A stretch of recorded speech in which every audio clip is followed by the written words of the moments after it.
Hello viewers, welcome to Newsweek South Asia, a show where we will provide you fresh insights into South Asia's geopolitical, strategic and security situation. Let's take a look at the headlines first. India condemns terrorism on international platforms. Pakistan-backed Khalistani separatists continue anti-India campaign on foreign soil. And Baloch resistance against Pakistan army growing in Balochistan. India, a victim of Pakistan-sponsored cross-border terrorism, has named and shamed the perpetrators of terrorism on various international platforms. Recently, Prime Minister Narendra Modi took a dig at countries supporting cross-border terrorism, indirectly hitting out at Pakistan. During his address at SCO Summit, PM Modi called all member countries to fight against the menace. Take a look. India has been a victim of terrorism for decades now, all thanks to neighboring Pakistan, which has remained a breeding ground of terrorists. The Islamic nation has created an elaborate ecosystem to support terrorism beyond its geographical boundaries. On the other hand, India over the years has been the one to denounce Pakistan's terror activities and exposed it on various international platforms. Indian Prime Minister Narendra Modi at the SCO Summit 2023 held virtually pointed out that promoters of cross-border terrorism are a problem for the world to handle. Excellency, आतंकवाद क्षेत्रीय एवं वैश्विक शांति के लिए प्रमुख खतरा बना हुआ है। हम चुनौती से निपटने के लिए निर्णायक कार्रवाई आवश्यक है। आतंकवाद चाहे किसी भी रूप में हो, किसी भी अभिव्यक्ति में हो, हमें इसके विरुद्ध मिलकर लड़ाई करनी होगी। कुछ देश क्रॉस बॉर्डर टेररिज्म को अपनी नीतियों के इंस्ट्रूमेंट के रूप में इस्तेमाल करते हैं, आतंकवादियों को पनाह देते हैं। एससीओ को ऐसे देशों की आलोचना में कोई संकोच नहीं करना। However, the truth about cross-border terrorism remains clear. Islamabad has provided safe haven to various terror outfits and continues to use them as proxies against India. Pakistan Army provides safe passage to these terrorists to infiltrate into India's Jammu and Kashmir and carry out terror activities. Just a few days before the SCO Summit, an infiltration attempt was made in the Machal sector in Kupwara along the line of control. Indian security forces neutralized 4 Pakistani terrorists in an operation. Islamabad has failed to realize the consequences of sheltering and nurturing these terror outfits in his territory. On various occasions, these terrorists have even targeted Pakistan. In February, a major blast inside a mosque in Peshawar killed over 100 people and 200 were injured. Experts believe that the world did not realize its mistake of not criticizing the perpetrators of terrorists until an event like the 9/11 terror attack happened in the United States. The last 40 years has been fighting terrorism, which is cross-border from our western neighbor, Pakistan, which has used terrorism as an instrument of its foreign policy. And the Americans and others only came on board when 9/11 happened. So the world has been following these dualistic policies, the hypocrisy about these things. And now even Prime Minister Modi in 2018, when he was 16, when he was in United Nations, he had very clearly mentioned about that the world has not even been able to define what terrorism is.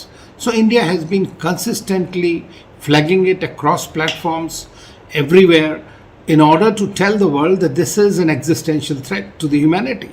And this must be contended, must be fought rigorously and genuinely without indulging in the good terrorists, bad terrorists, my terrorists, your terrorists, and those are the kind of geopolitical tools. India made a policy shift vis-a-vis Pakistan after the 2016 Uri terrorist attack, advocating the elimination of terrorism from the subcontinent. Like India, the rest of South Asia suffers from terrorism created and sponsored by Pakistan. After the Peshawar school massacre, Prime Minister Modi had even stated that there is no good or bad terrorism. As the world suffers with extremism and terrorism, India stands firm with its motto to condemn and eliminate terrorism with the help of its global partners.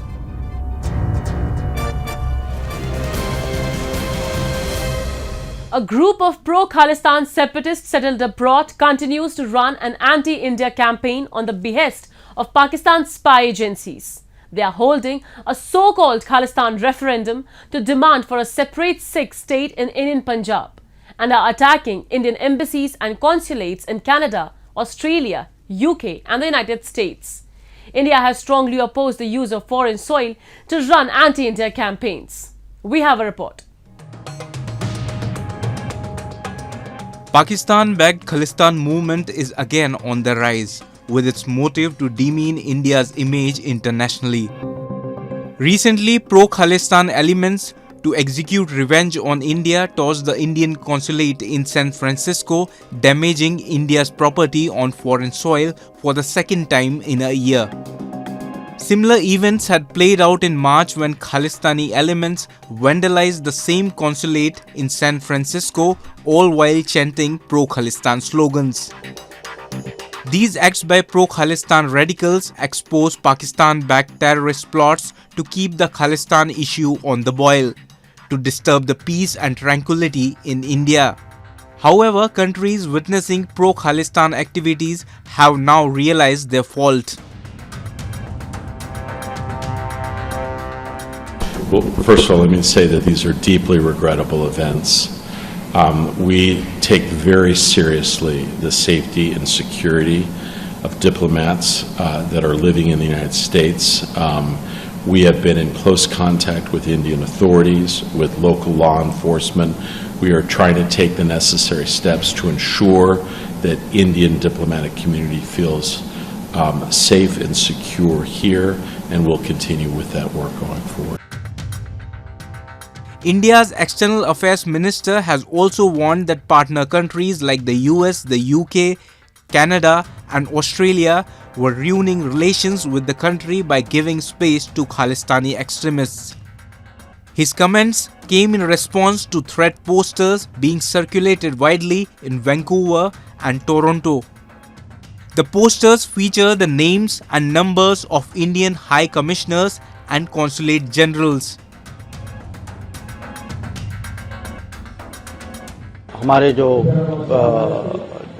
Partner देश जो हैं जैसे Canada है, America है, UK है, Australia है, जहां कभी-कभी खालिस्तानी एक्टिविटीज होती हैं, हमने उनको रिक्वेस्ट की है कि वो उनको खालिस्तानियों को स्पेस न दें, क्योंकि उनकी सोच जो है ये रेडिकल एक्सट्रीमिस्ट विचारधारा जो है वो ना हमारे लिए अच्छा है, ना उनके लिए है, ना हमारे रिश्तों के लिए।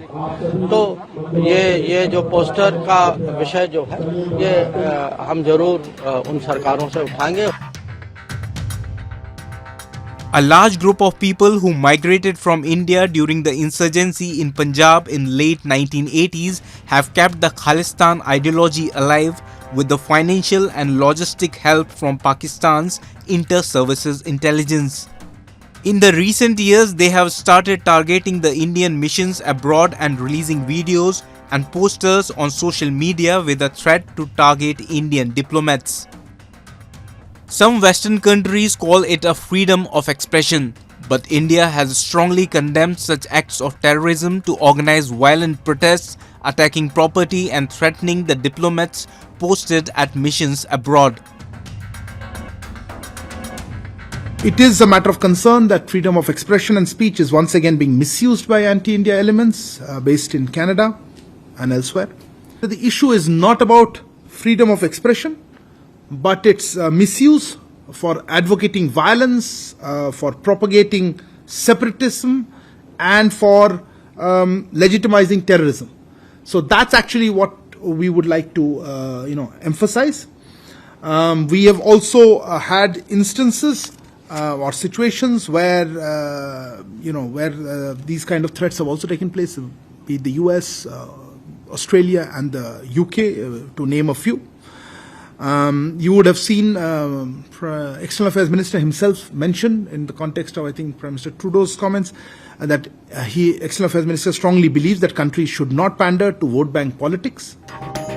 In recent days, 3 prominent pro-Khalistan leaders were killed abroad. On May 6, Khalistan Commando Force Chief Paramjeet Singh Panjwar was shot dead in Pakistan's Lahore. He had escaped the Pakistan in 1995.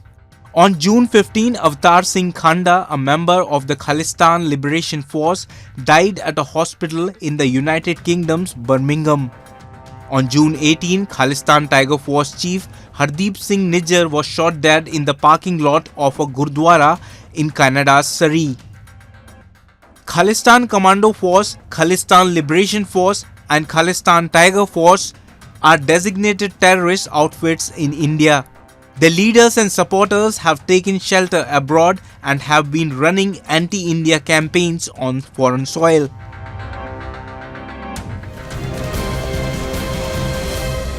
Let's move to Balochistan, the largest and resource-rich province of Pakistan, where nationalist movement is continuing.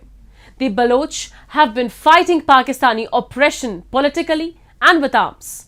As Pakistan Army has intensified its operation against the Baloch freedom fighters, they are also facing counterattack. We have a report.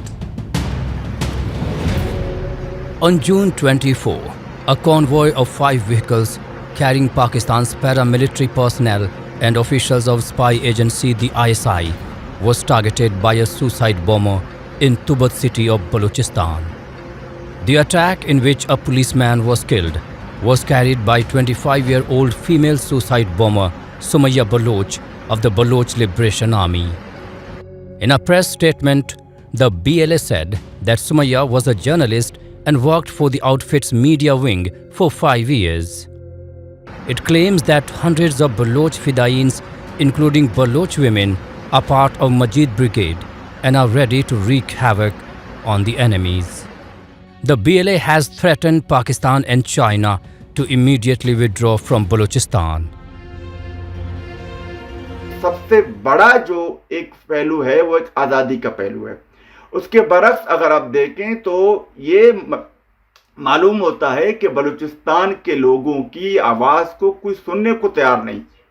जिस तरह हम देखते हैं कि बलूचों ने अपने हुकूक के लिए दुनिया का हर एक प्लेटफॉर्म इस्तेमाल किया हुआ है, यानी कि वो अक़वाम मुत्तहिदा में 15 सालों से मुसलसल ये चिल्ला रहे हैं कि हमारे हुकूक को तलब किया जा रहा है, हमारे ऊपर चाइना को बिठाकर हमारी तजलील की जा रही है, हमारे बस्तियों की बस्तियां मिटा दी गई हैं सिर्फ चाइना को फैसिलिटेट करने के लिए बलूचिस्तान में, और हमारे 20,000 से ज़्यादा लोग मिसिंग हैं। तो ये तमाम पहलुओं को अगर हम देखते हैं तो मेरे ख्याल में यही तसलसल बलोचों को मजबूर कर रहा है कि वो अपने हुकूक और आज़ादी के लिए हर एक हद तक जा सकते हैं। Insurgency in resource-rich Balochistan has been created by Pakistan, which illegally occupies the region since 1948. It exploits its natural resources like gas, coal, limestone, and much more.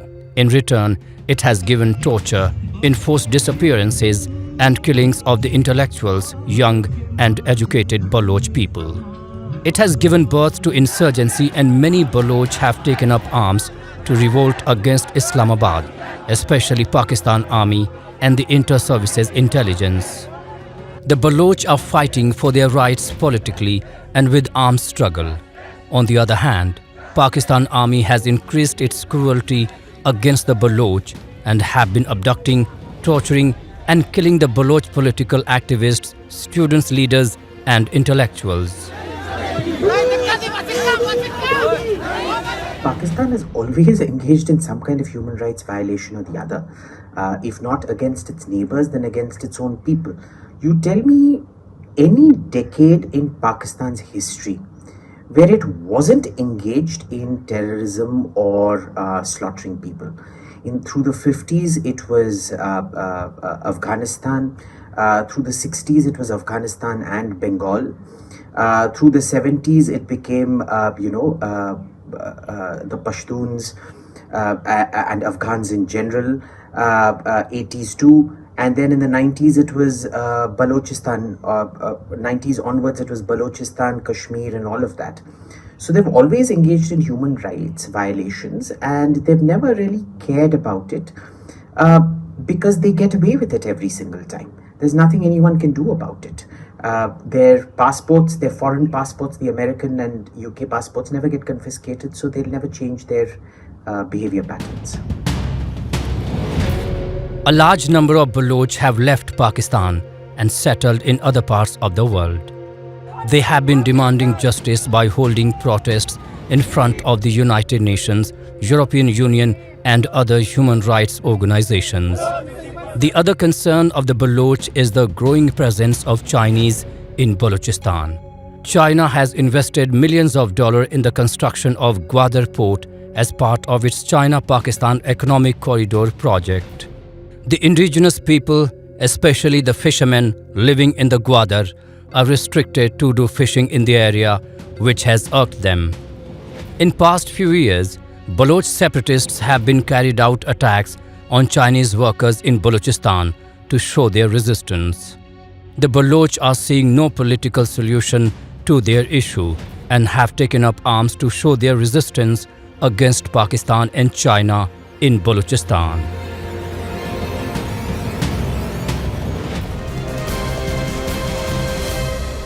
The women in Afghanistan have to face severe restrictions imposed by the Taliban government. They are being pushed more into the dark as the new Taliban order has asked beauty salons to close within a month. The banning of beauty salons in the country has shocked the citizens. We have this report. Beauty salons in Afghanistan have been given orders to shut by July 27. This is in addition to the Taliban government's repressive rule over women who are already confined to their homes with bans on no work and study. The closure of beauty salons restricts women's freedom and delivers a harsh economic blow to families who rely on them for income. The Afghans are shocked with this decision.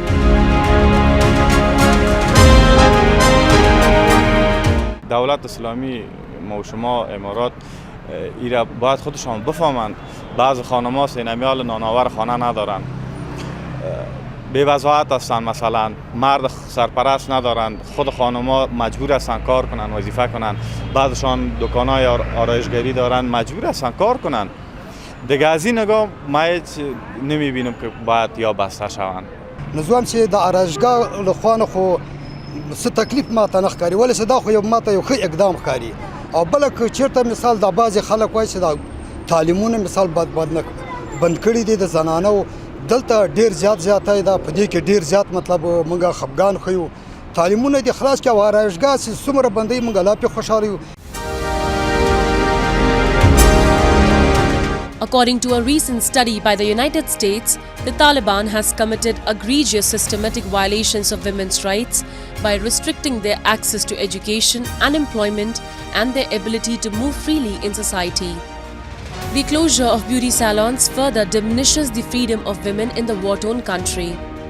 The UN mission in Afghanistan has asked the Taliban officials to immediately withdraw its decision. Regarding the closure of the beauty salons, the UN assistance mission in Afghanistan today called on the de facto authorities to halt the edict closing beauty salons. UNAMA notes that this new restriction on women's rights will impact negatively on the economy and contradicts stated support for women's entrepreneurship. And the UN mission remains engaged with stakeholders seeking a reversal of the bans.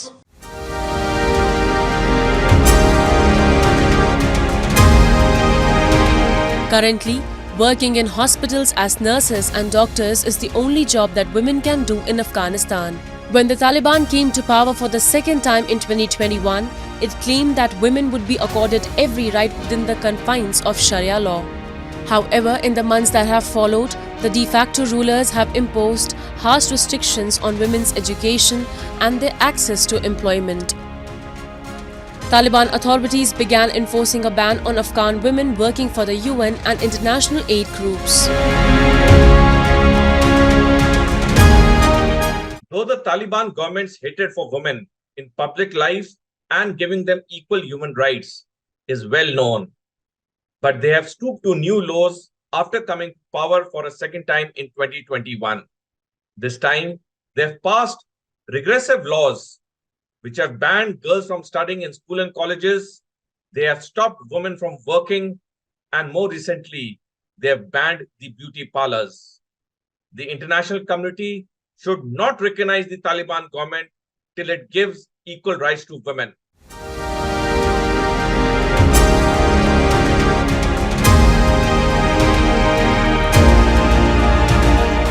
The Taliban regime has failed to earn recognition from any UN member state because of their rigid and intransigent mode of governance. Their inability to transform their mindset on issues such as women's freedom. The de facto authorities should understand that a country can't survive in the 21st century by pursuing a retrogressive and ultra-conservative approach. The eventual outcome of suppressing the freedom and creativity of women will be the erosion of Afghan society. Banning women's movements, curtailing all their freedom, health and education will augment frustration and anger among the Afghan women. In turn, the wrong message will be delivered to the world that the Afghan people are socially backward and can never live a normal life.